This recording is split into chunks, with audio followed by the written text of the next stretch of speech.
Billy, Tommy, Jimmy, and Dave went missing.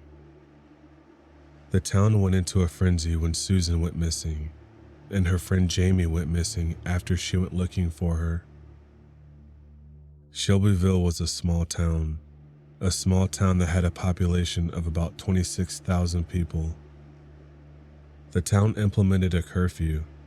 Businesses such as Blockbuster, Hollywood movies, and family rentals offered deals to keep kids at home instead of out and about.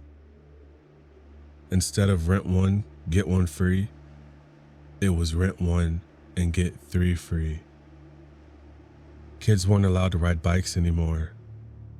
If you wanted to go to a friend's house, your parents had to drop you off, or you weren't allowed to go.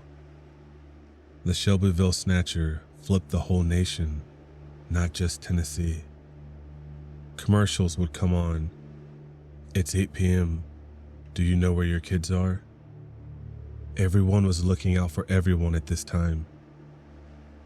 Network companies would air more kids' shows at night to help keep them at home, to help entertain them. Kids came up missing left and right. There was a huge issue that needed to be addressed. Where is the Shelbyville Snatcher? Kids stopped eating cereal. When they saw their friend's picture on the side of the milk carton, all appetite was lost. Going to school was worse. Empty desks filled the classroom. Each desk told a story. Dustin's empty desk told everyone he was sick. Jeremy had stickers of number 3 everywhere on his desk. His desk told you how much of a Dale Earnhardt fan he was. Tiffany's desk, filled with Disney stickers, told everyone how often she went to Disney World. Parker's desk told everyone that he's been missing for 3 weeks. No one had any idea of how Halloween would work. Do you go trick-or-treating at noon? Do you cancel Halloween? There wasn't enough police officers to cover every single street at night. It was too risky. "John," my mom yelled, "are you sure you want to be Winston for Halloween? You mentioned how you wanted to be He-Man. You even said something about Pac-Man. Or can we do something else? John, can we think about not going trick-or-treating? Maybe you can have some of your friends over and watch Short Circuit, and I'll buy all the candy you guys want, and pizza, and Pepsi. I'll even throw in Doritos, and those stupid little candy cigarettes I hate. God, I hate those things." "Mom, stop. We're going as Ghostbusters. We got Peter, Ray, and Winston. I have to be Egon. This is what we decided on. We have been planning this all year." John's mother was very hesitant of letting him go trick-or-treating, especially with everything going on. But apparently, this was the year. This was the year of candy, and they would all pull in the biggest haul of the century. They had the bright idea of having 2 costumes with them. They wanted to go as Ghostbusters and then Teenage Mutant Ninja Turtles. After they hit one neighborhood, they would hit the same neighborhood, only with different costumes. So much thought went into this. Once their pillowcases were full, they would dump all of the candy into Chucky's car and keep going. They would sort it out later. "Bye, Mom. Chucky's going to the bus stop early. We have to go over plans before school starts." John makes his way to the bus stop after skipping breakfast. John's mom looks at the plate she prepared for him. 1 blueberry pancake, a side of sausage, scrambled eggs with a large glass of orange juice, and 1 slice of toast with cinnamon and sugar sprinkled on top of it. His favorite. "Are we ready for tonight?" Chucky yelled.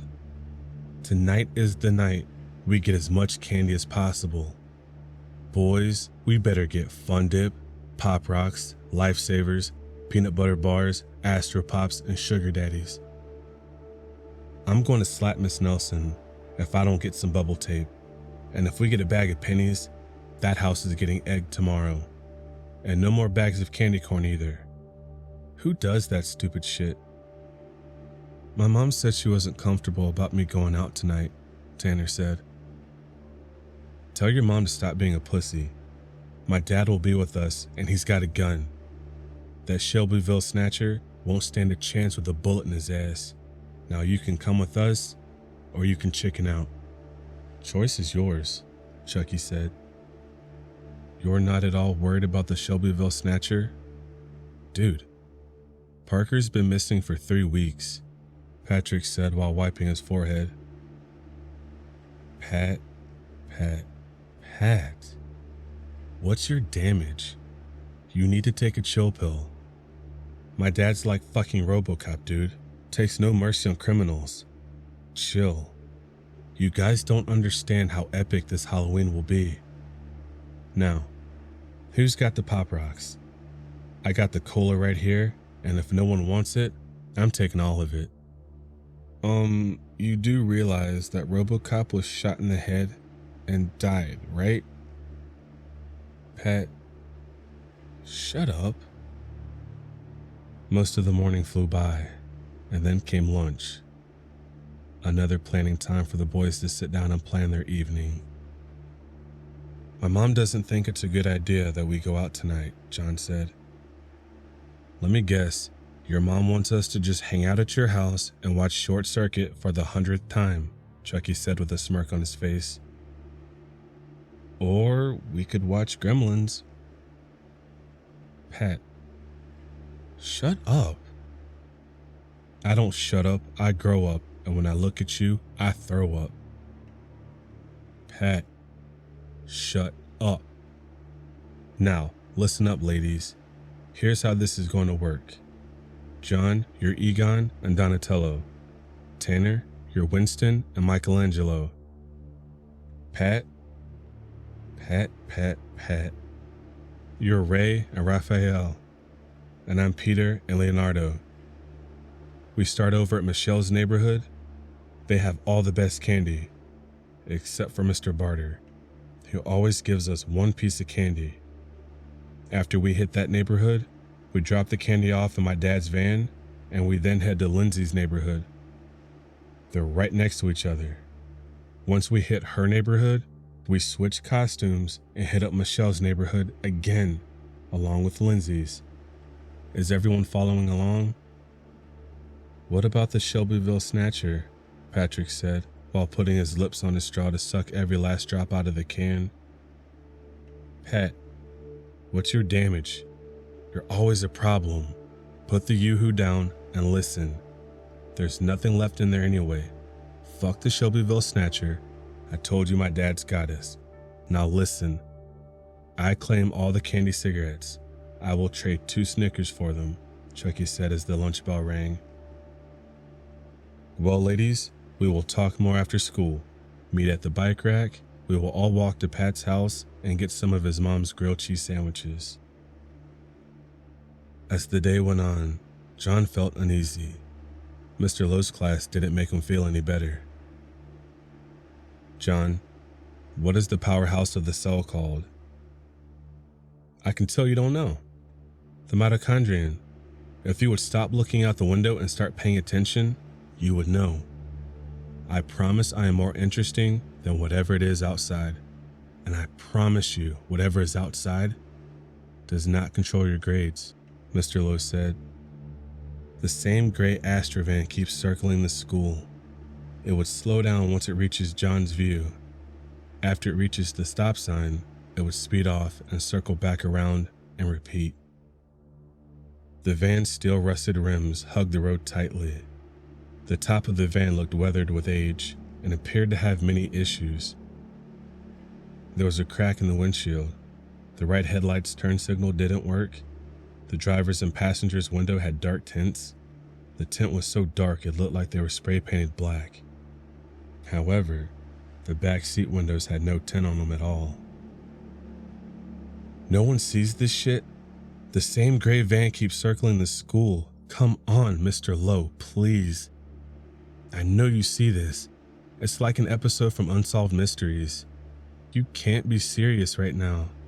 This is where this shit starts. You got the guy that walks up to the camera in a tan trench coat and tells everyone what happens.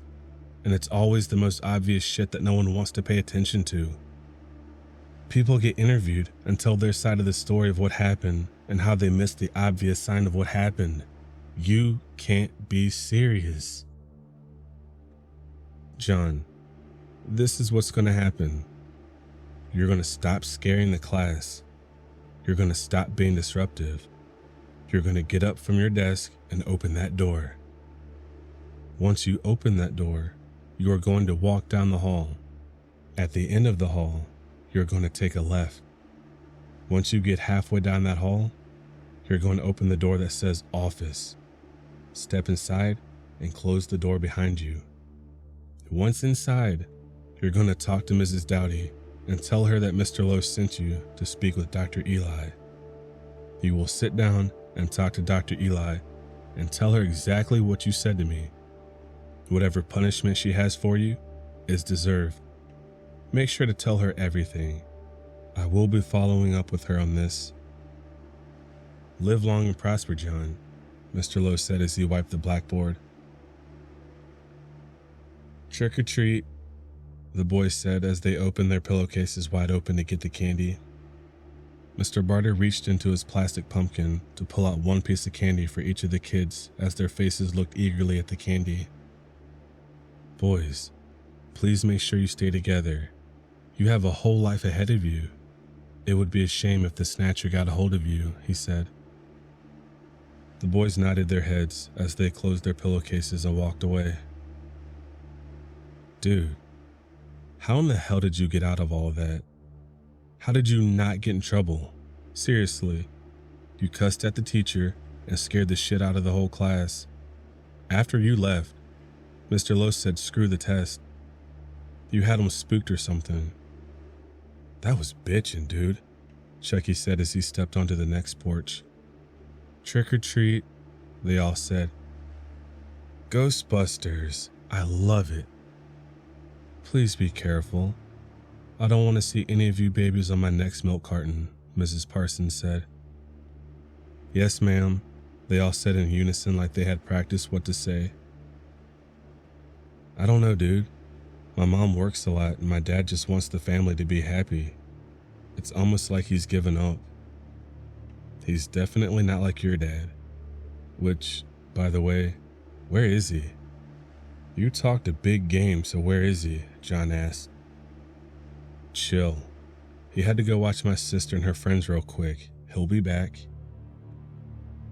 As the boys walked to the next house, the boys' pillowcases were already sagging with candy, wrappers rattling against each other as they crossed the neighborhood. The night air was colder than usual, and the fog from their breath hung in the street-like glow. But John kept glancing back. That van, the same one from school, kept showing up. Sometimes parked at a corner, sometimes creeping past. I swear that's the same one from earlier, John whispered. Chucky laughed. Chill, dude, you're bugging. That's my dad's van. Told you he's looking out for us. Probably making sure that the Snatcher doesn't mess with us. John's stomach dropped. The same cracked windshield, the same rusted rims. He felt the candy in his bag turn heavy like bricks. They hit another house, but as they left the porch, the van's door slid open. Chucky's dad stepped out. His bulk filled the doorway, the streetlight cutting across his face. Boys, he said, voice low but calm. Getting late. Why don't you come ride with me? It'll be safer that way. Patrick and Tanner looked relieved, but John froze. There was a huge bag sitting towards the door. It was a giant contractor trash bag. As he held his breath, he focused on the bag. The bag started moving ever so slightly. He could see the bag move in one spot, up and down, as if something or someone was breathing. The stories, the empty desks, the milk cartons, all of it screamed at him. The Snatcher wasn't a faceless monster. He had a name, a family, a son who bragged about how unstoppable he was. We're okay," John muttered, backing away. Chucky frowned. "Come on, dude, stop being a pussy. My dad's got us." Chucky's dad's smile didn't reach his eyes. He motioned to the van. Inside, John swore he saw something. Ropes, a small shoe. He couldn't breathe. "John," the man said, "get in the van." Patrick bolted. Tanner followed. Chucky hesitated, torn between loyalty and fear. John grabbed his arm. "Don't you fucking get it?" John said in anger. "That's him. He's the Snatcher." The man's smile dropped. His face hardened like stone. "Enough." He lunged forward, impossibly fast, one hand closing around John's hoodie. The stench of oil and metal clung to him. John swung his pillowcase of candy, smashing chocolate bars against the man's head. The bag ripped, spilling sweets across the pavement. "Run!" John screamed. They scattered, darting between yards, through fences. Behind them, the van's engine roared to life, headlights cut through the dark like search beams. John didn't stop until his lungs burned and his legs threatened to collapse. He and Patrick dove behind a row of trash cans. Tanner wasn't with them. Neither was Chucky. The van idled at the corner. Chucky's dad climbed out, dragging something, or someone, by the arm. It was Chucky, limp and thrashing weakly. His arm was covered in blood. "No," John whispered while trembling. Patrick's hand clamped over his mouth. "Don't. He'll see us." They watched as the Snatcher shoved his son into the van and slammed the door. Chucky must have gathered every ounce of strength he had and pulled himself up to the window and started beating on it. He smeared the word "help" backwards in blood across the window. The tires screeched and the van disappeared into the night. Later, when the police questioned them, their story sounded insane. Who would believe that Chucky's dad was the Snatcher? Who would believe he took his own son? But John knew the truth, and every time he closed his eyes, he saw Chucky's face in that van window, pale and terrified, and the word "help" smeared in blood.